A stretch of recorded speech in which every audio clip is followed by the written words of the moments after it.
Hey guys! Welcome back to our channel. I know it's been a while, but we have some very exciting news. We are rolling out with a special series for this Halloween. Yes! And it is called Talk Spooky to Me Tuesdays. Okay, so starting the week of September 13th throughout Halloween, throughout like the month of September, the month of October, we'll be doing videos each week talking about scary stories, hauntings, true crime, unsolved mysteries, and just like those really creepy stories. But we'll be doing an episode of American Horror Story. A really creepy, an extra creepy American Horror Story. Yes. So, but that's not all. Yes, there is more. We will also be posting another video. So that's right, folks. You heard it. 2 videos a week. We're doing it. And the second video will be devoted to us traveling around Florida, doing all of the really spooky events happening near us. And to us, this is the most wonderful time of the year. Like, this is where we really thrive. This is where it shines. So we are so excited to have you guys join us on our adventures. And I'm so excited. I think that's going to be our favorite part, to be honest with you. We have some exciting things. Yes. So stay tuned. Stay tuned, guys. It's going to be fun.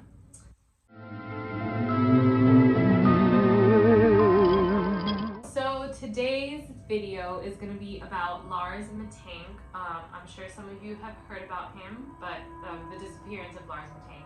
So this case is really creepy because of all of the circumstances surrounding it, and there's video footage of him on like the last day that he was ever seen, and it's creepy, guys. Like, it's weird.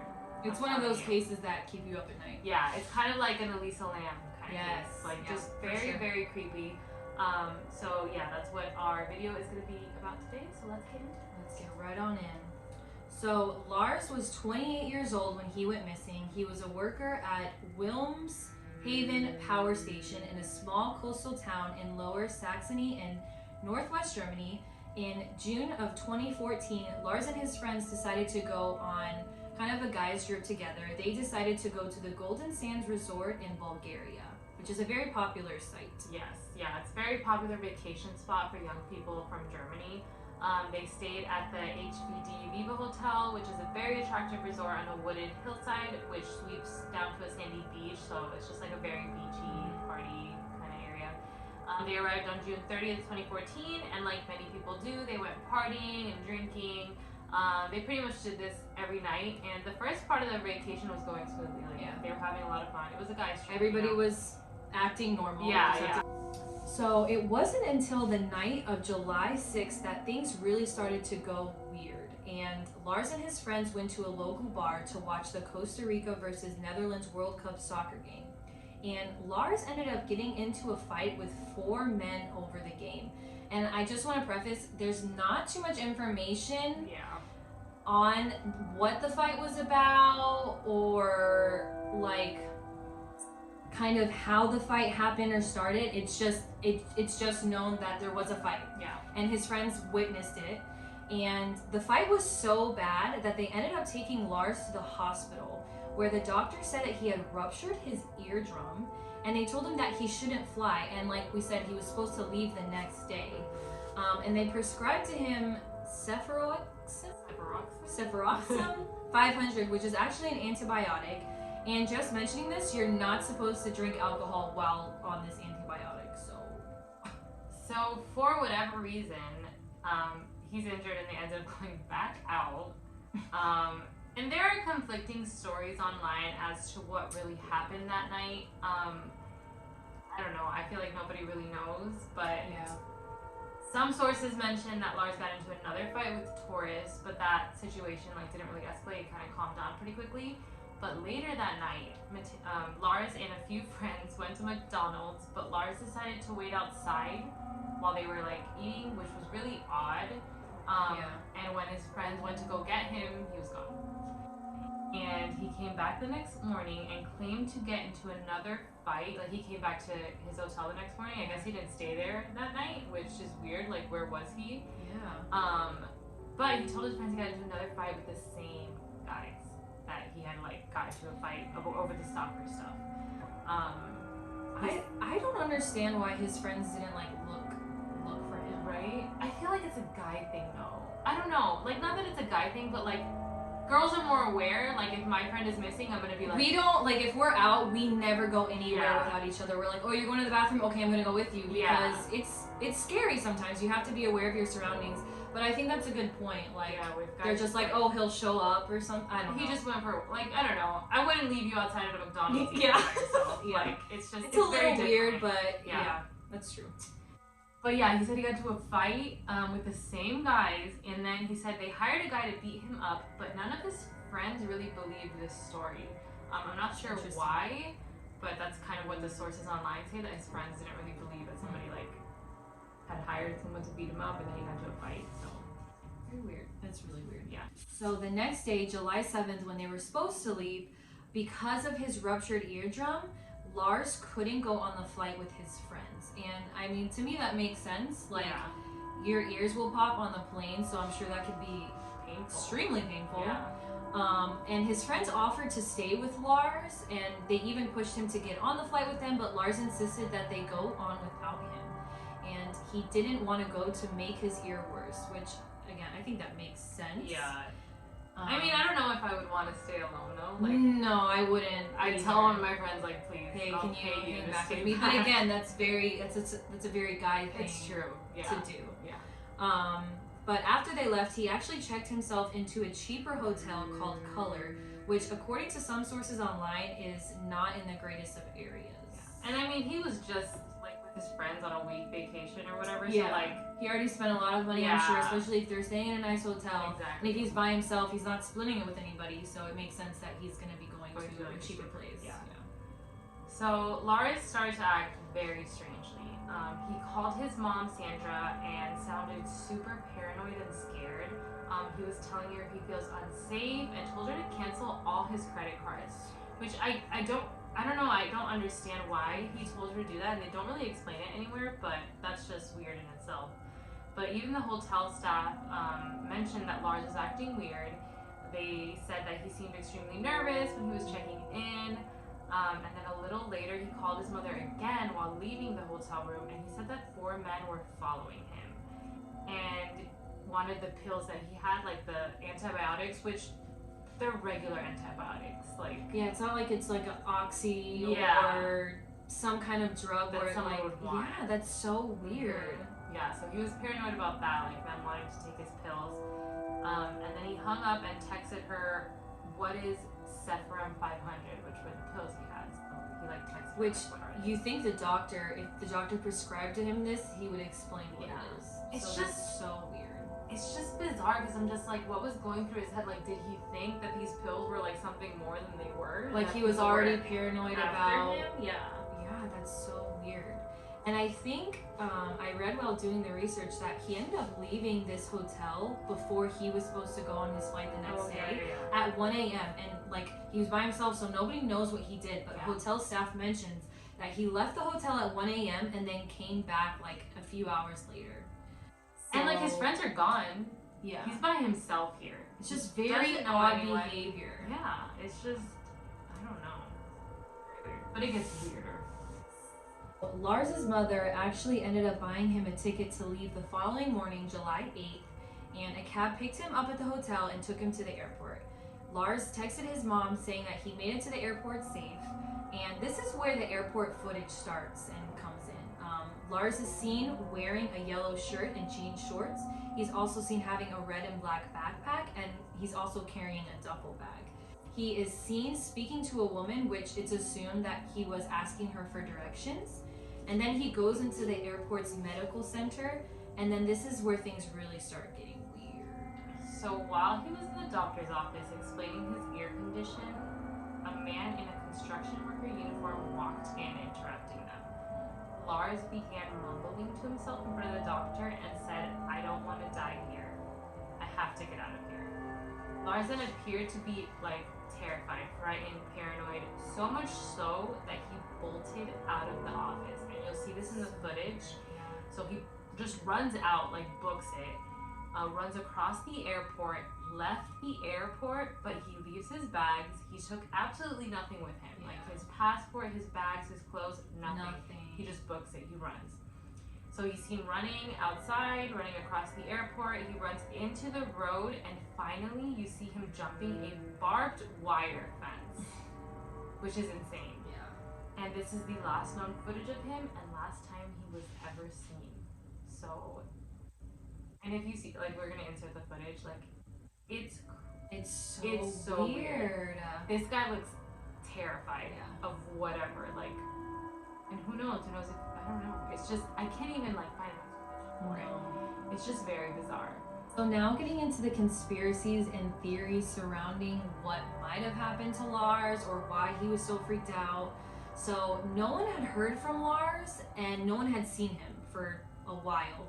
And that is until 2015 when a truck driver believed that he saw Lars. But again, nothing was ever confirmed, nothing ever came from this.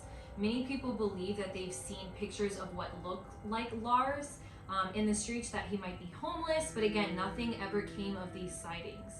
And there's no hard proof other than these people who claim to have seen him on the streets. His mom even went as far as hiring a private investigator to track him down in Bulgaria.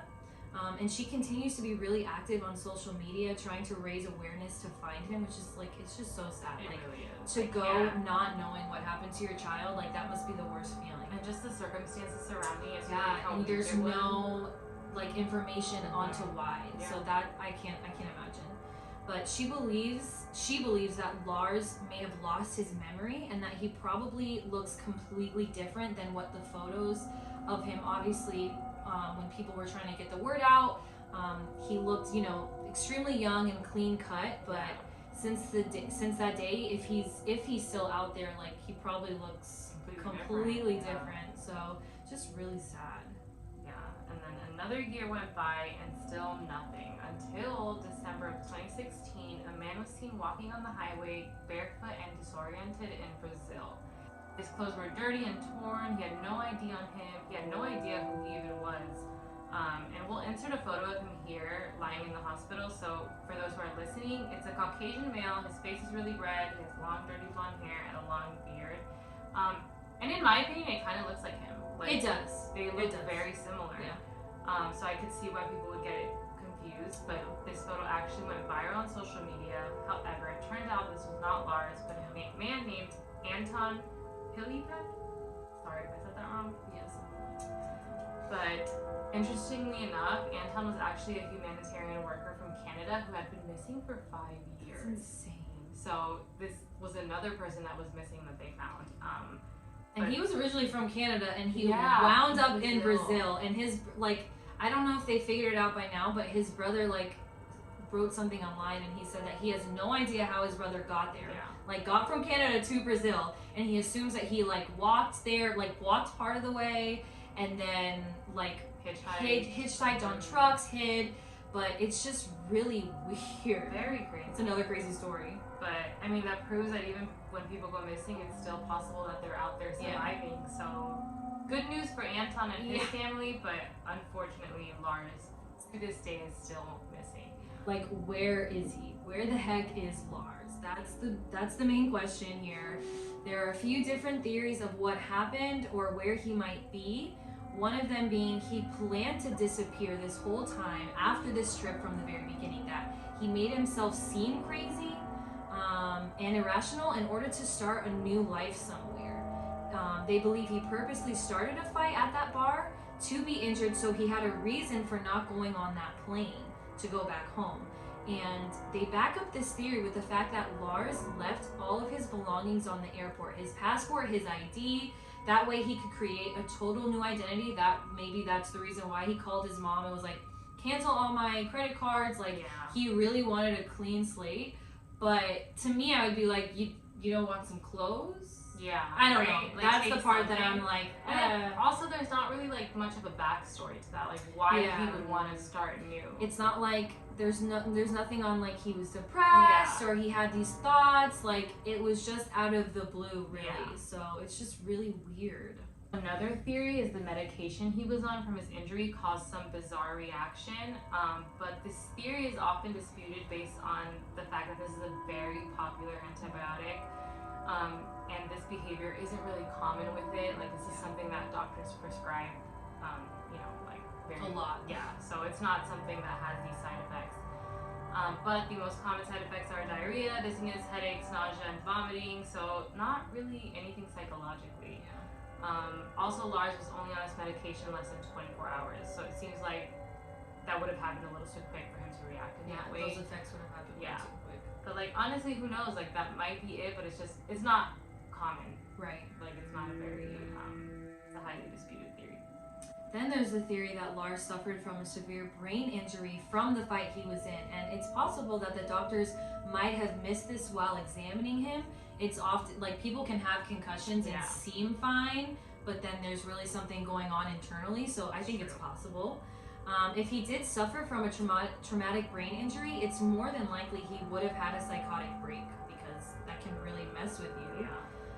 And side effects of a brain injury vary, but it definitely causes problems with speech, memory or concentration problems, mood swings, behavior and personality changes, feeling confused, lost, and anxious, which would make sense with how he was acting the last day before he disappeared, really. Even the doctor at the medical clinic at the airport who treated Lars mentioned that he was really healthy physically, but he was oddly nervous and anxious. So like very paranoid. I feel like that would make sense. Yeah, that would make sense. And then another interesting theory is that Lars was forced to be a drug mule.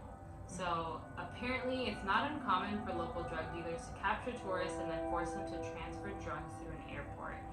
And I mean, this is really gross, but having them swallow the drugs to get it through security and then obviously poop it out later, which is something that people do, like to smuggle drugs. And if this is the case, an interesting thing to point out is it's possible that the bag can actually open inside your body while you're digesting it, and now all of a sudden you have a bunch of drugs inside of you. So can you imagine the effects of that? It could cause like just a crazy reaction. And then maybe he overdosed and died somewhere. But the problem with that is they've never found a body. There's nothing. Yeah. Like this guy disappeared into thin air, pretty much. It's really frustrating because I feel like with all of those theories we just mentioned, it's easily disputed in some way. So there's not one theory that you could really that there's like, I feel like this is more, this makes the most sense because they're easily disputed. So I don't know, what do you think? I feel like the most, like the one that I believe the most would be that he suffered a brain injury. I agree. But like, I mean, even then, it's still kind of weird. Like, I feel like his friends might have noticed. You know, like his behavior. But maybe the effects didn't happen right away. That's true. That could be the case. Yeah. Like, I really don't know. I think that's the theory that I would go with, like, more so too. Just because being punched, like, can really mess with you psychologically. I mean, he fought 4 guys. Yeah. That's crazy. Yeah. But like, this is one of those cases where I don't have like I feel like I don't know. Like I don't have like and no one does. That's what's weird. It's crazy. So I'm hoping, you know, for his sake, for his family's sake, that one day they find out what happened, because I can't imagine living with that. No. And not especially knowing. his mom, like his parents, like it's horrible. It's heartbreaking. So, but comment down what you guys think. Let us know if you've heard of this case and what you guys think happened to him. If he's still out there. I mean, a lot of people believe that too, that he really did start another life and he's living it the way he wants. But this one's really, it's tough. It's tough. It really is. Yeah. Let us know what you think. And that's it for now, guys. Make sure to follow us on Instagram, TikTok, our blog. We're on Spotify. We are on Spotify. Yes. So if you don't like watching videos, you just like listening, we have it all, guys. So yeah, and stay tuned for Talk Spooky Tuesday. We are so excited, guys. So excited. It's gonna be really fun. Something new, something different. We have a lot coming. So yeah, that's it for now. Thank you, guys. Bye. Bye.